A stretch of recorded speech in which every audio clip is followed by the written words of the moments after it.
My psycho ex-boyfriend cheated on me with just about any girl he could find, and despite the fact that I broke up with him, he refused to let me out of this relationship, even going as far as sabotaging my future relationships by saying that I can only be with him, which honestly is one of the weirdest situations I've ever been in my entire life. Here's what happened. Okay, so this took place at a theme park in Florida that's known for rats, and it's a situation that happened during my very first college program. I signed up in my college with my best friend, who I was deeply enamored with at the time. Another student that I'll refer to as Skinny signed up as well, and Skinny was some guy who always hung around me in class. At the time, I was too oblivious to see that he liked me because, honestly, he wasn't anywhere near my type. We all got accepted into Magical Rat Planet's program at different start dates, with mine being the first one. I arrived there excitedly, but instantly I was homesick, as it was literally my first time being away from my home, my parents, and extended family. I'm also an only child, so I'm very close to my parents, especially my mom. Well, due to some unforeseen circumstances, my bestie couldn't show up, which left me feeling depressed and isolated. Skinny showed up at the same job 2 weeks later, and he was happy my best friend couldn't come. And after about 2 months of him flirting, I decided to try dating him as he was familiar. And my God, that was one of the worst mistakes of my young adult life. The job we got placed in at the time was the second busiest place in the world. They said this like it was good, but it wasn't. It was extremely stressful and often really gross. I developed carpal tunnel syndrome in my right wrist from scooping almost 1,000 sides of fries during the Christmas holiday. And the place holds 2,000 people at a time. 2,000! Anyways, as the stress built, Skinny started trying to become verbally aggressive with me. And I say try because I wasn't with it. He would try to tear me down by insulting my physical appearance, and I would just give it right back to him, but way worse. It was extremely toxic. He wanted to sleep with me after a few months of dating, and I said no for multiple reasons. Well, eventually he started cheating. I found out accidentally when he was showcasing me pictures on his phone, and I guess I scrolled just a little bit too far. This led to an argument where he confessed that he was just using the other girls for his carnal needs. He said I was the kind of person he wanted to marry one day, and asked if I could just wait for him until he finished sleeping around and was ready to commit. Obviously, I wasn't going to do that, but I did respect his forced honesty though. If he wanted to sling himself everywhere, then that's on him, but I was moving on. I then took a liking to another guy who I will call Larry. Larry liked me as well, and we set a time for a date. Well, Skinny found out and actually caught him speaking with Larry. 2 days before the date, Larry came to me and said it's best if we just stay friends. I asked him why, but he gave me no answer, and Skinny seemed pretty satisfied about that. Well, this same situation happened 2 more times with different guys. Skinny would speak to them, and then they would break things off. And to this day, I don't know what he was telling them, but eventually I started really liking this one guy who I will call Max. We talked for like 8 hours at a time nightly, and he made me very happy. Well, Skinny caught wind of this and went to go speak to him, but this time I confronted Skinny, and I demanded to know what he was doing. He said that he cared about me and he wanted us on a break and not to be done, so he just wanted me single and alone while he laid about. I told him I really liked Max and to please just stay out of it, but then he started talking really negatively about Max, dragging his looks, what he had, as well as other stupid and immature things. Basically, he wanted me to know that Max wasn't as good as him, and that was an absolute joke. I then told Max the truth that night on a phone call, and he was livid. Max then avoided Skinny, and Skinny actually had the nerve to approach me angry, demanding to know why Max was avoiding him. He was angry because he couldn't break us up. Well, eventually Skinny actually did try to get physically aggressive with me out of anger, but this didn't go his way because it actually landed him with a kick between the legs and a fist right to the face. I loved Max for many years, but eventually we didn't work out, which really did wreck me for a while. But at least I got some well-deserved revenge against Skinny because this guy was completely out of line. Oh my gosh, this guy is out of his mind. He really looked at you and said, "Hey, I want to cheat, but I want to marry you. Can you just let me do that for a while and then we can get married? That'll make me a good husband, right? Like, what's the big deal?" Like, holy crap, this guy's just one giant walking red flag. Like, what is he thinking? Did he really think this plan would work? Like, holy crap, what a psychopath. And that's not even mentioning the fact that this guy was trying to like sabotage any relationship you would have in the future. Because the original poster said it best. This guy really did want you to be alone while he's sleeping with any woman that has a pulse. Like, Skinny in this story is absolutely a loser, and I'm so sorry they had to deal with that. If you like Am I the Jerk, you're probably going to love Am I the Genius. Check it out, link down below in the description. Also, go to amithejerk.com/submit if you would like to submit your own stories. My wife has secretly racked up over $6,000 in credit card debt, and now I seriously want to get a divorce, because at this point I don't know what else to do. Here's what's happened. So I've been married to my wife for about 3.5 years now. Money's always been tight, but earlier this year I finally landed a big promotion. For the first time, we were catching up on bills, paying down medical debt, and building savings so that we could replace our dying car. My wife has mostly been unemployed during our marriage. She gets like maybe $1,600 a month from a trust, which covers basics, but not much else. I've never loved being the only active income, but I tried to be understanding. Because things were so tight, most of our money stayed in my accounts, meaning that she had to ask me for extras, which really sucked for the both of us. After my promotion, I tried to make things more fair, and I gave her like $200 a month for fun money. Well, the first thing she did was take out a $3,000 loan for Botox and filler. The $200 immediately went towards the payments, which defeated the whole point. It stressed me out so much, I just paid it off from our joint funds. Around this time, she pushed for an open relationship, basically as like some kind of ultimatum. And while I wasn't fully on board, I did agree. She then immediately started an online situationship with an old friend who sent her money. She called him her pay pig. From April until June, she was going out to expensive restaurants, taking trips out of the state, and coming home with bags of new clothing, while I was trying to stretch our savings and keep our car running. I was then laid off in July, and she finally got a part-time job in retail. I picked up a grocery gig, and we paid off our medical debt and managed to hold onto like $8,000 in savings. And at this point, things were feeling good. Being laid off wasn't as catastrophic as it initially seemed, but then her credit score dropped. She had been added as an authorized user on a card the PayPick had sent her. I asked her to get removed and our relationship closed again, and I thought we were moving forward. But no, we absolutely were not. A few weeks ago, I found out that she had 2 credit cards, both of them maxed out, totaling at about $6,000. And yeah, there were missed payments. Now, she told me that most of the spending went on those cards, not the money the guy sent her. So while I thought we were rebuilding, she had been hiding debt for 6 months. We've now paid it off using a trust bonus and help from her mom, but that was money meant for a car, a vacation, and some breathing room. Well, we agreed that she wouldn't get any fun money until August to pay me back, but it's already falling apart. She asked me every day for clothing, outings, food, etc., and I'm exhausted saying no. I'm heartbroken that while I've been fighting for our future, she's been quietly dragging us backward. I feel guilty even thinking this, but I'm seriously considering a divorce. This wasn't a one-time mistake. It was a long, calculated lie involving another man's money and secret credit cards. I don't want to end my marriage, but I just can't live like this for the next 50 years. So am I overreacting by thinking divorce might be the only way out, or am I being way too controlling with finances? Because right now I seriously am at a loss. Okay, dude, this is a really messy situation. Your wife does not sound like a good partner at all. Like for me, and this is just my opinion, anytime someone's like, oh, let's have an open relationship, that's like a one-way ticket to your relationship falling apart. For me, it feels like cheating with extra steps. Like, I don't know about you, but I'm not a fan of that. And honestly, the way that your wife is acting towards money and like the credit card she's opening up, it honestly feels like this is like the tip of the iceberg and that this could easily get way worse in the future. Like you said it best, dude, I would not want to live like this for the next 50 years. So in all honesty, based on what you told us, I don't blame you for feeling this way. I'm sure if I was in your shoes, I would probably feel pretty similar, especially when this is like a consistent thing that keeps happening. Like that is absolutely unfair, and I just don't blame you for being upset.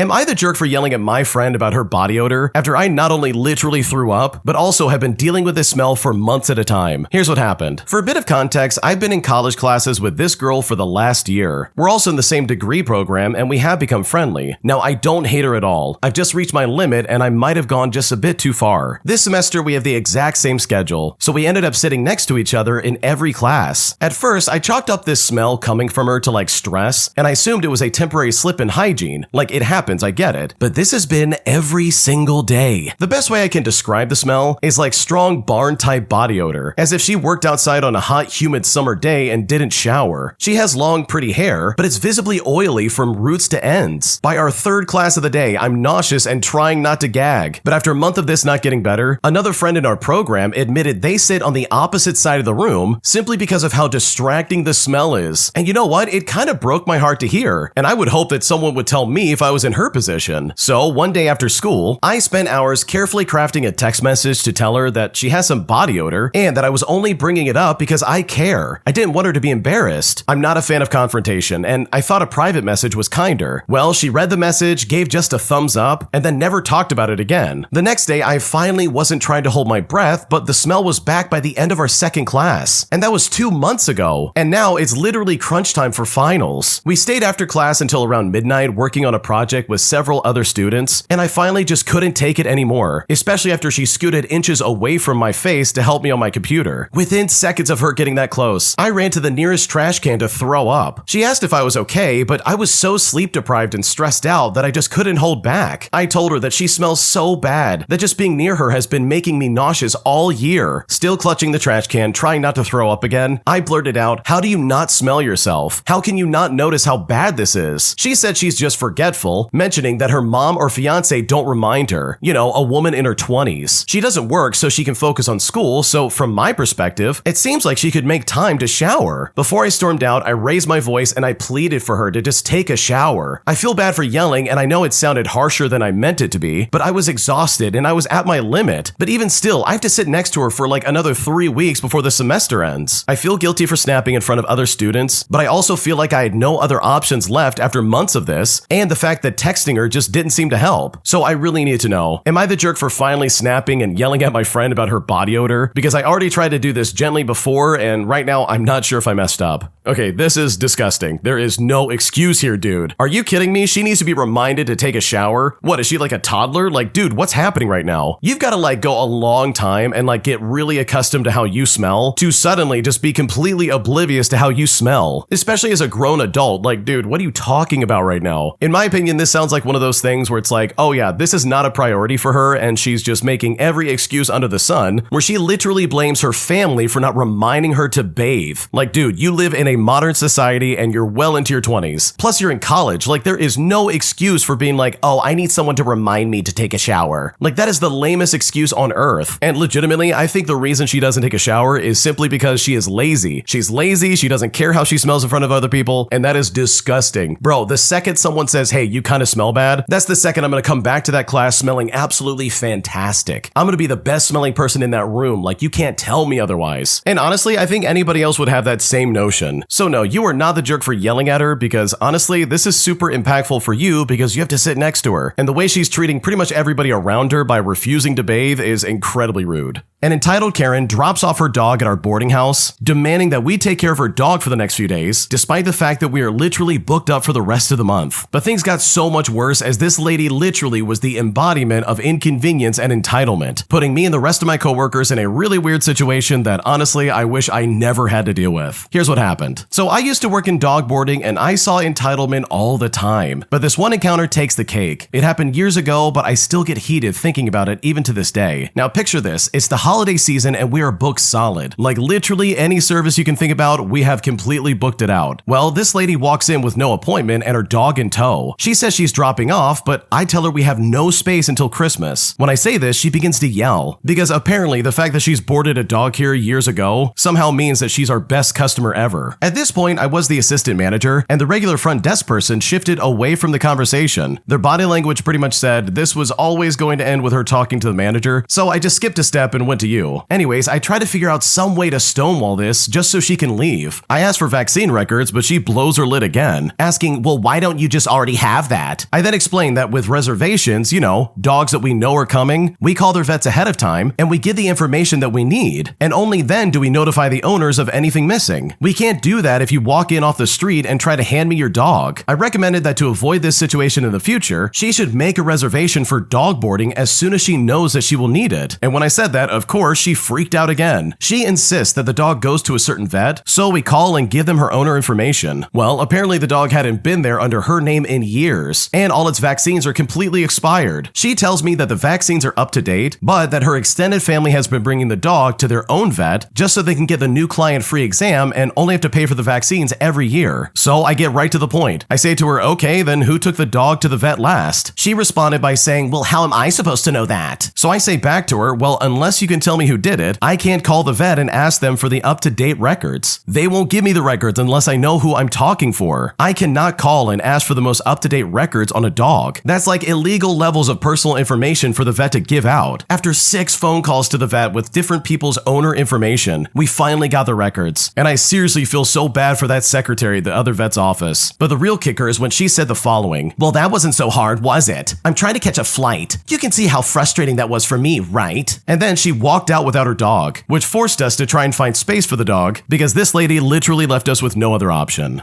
Oh man, that definitely would have pissed me off. That's absolutely the way you piss me off in customer service. Act like an idiot and then pretend like you're the one who was inconvenienced. Like, dude, I cannot read your mind. If you don't come in with the right information, then there's nothing I can do about it. Like, what's going on right now? That's so stupid. And these are always the kind of people that you just want to shake them and be like, dude, do you see how unreasonable you're being right now? Like, this is honestly insane. We are completely booked out. You can't just do this. These are also the kind of people that I honestly would absolutely make fun of with my coworkers later on in the back. Like, I'm sure you know what I'm talking about, where you go into the break room and you're like, oh, did you see crazy lady come in? She literally didn't have any information and wasted like 2 hours of my time, only to then pretend like it was my fault when she's the one that didn't have any of the information. Crazy, right? Yeah, working here sucks. I definitely would have quit. Like, I've had that conversation exclusively in like retail or some kind of customer service job because, man, people suck. And this lady would absolutely make me question pretty much all my life choices to lead me to have to deal with her. Am I the jerk for telling my dad's girlfriend that she cannot use my mom's handwritten recipe book that I inherited after she passed away? Because right now, my dad's current girlfriend is being really pushy and almost trying to replace my mom in a way that is incredibly inappropriate. And at this point, I honestly don't know if I crossed the line and I don't know what to do. So my parents divorced 10 years ago and my mom passed away 5 years later. And as a result, I inherited her handwritten cookbook. And this is one of my most sentimental possessions. Well, my dad's been dating someone who I will call Marla for about 6 months now. She is nice enough, but she's also very pushy. She very much takes the stance of, oh, I'm part of the family now, whether you like it or not. Last weekend, I brought the recipe book to my dad's house because I was making my mom's lasagna for him. I left it in the kitchen for a moment, and when I came back, Marla was flipping through it saying, oh good, I'll make some of these for Christmas potluck. It'll be like your mom is still here. Well, I told her firmly that the book wasn't for borrowing or copying. She then rolled her eyes and said I was being territorial and gatekeeping a recipe book. I told her it's one of the last things I have from my mom and it's not her place to use it. And once I said this, she got offended and left the room. My dad now says that she's hurt and that I could have been more generous. But seriously, it's my mom's handwriting. It's my memories. I'm not giving it to a woman that I barely know. So am I the jerk here? Because right now I don't know what to do.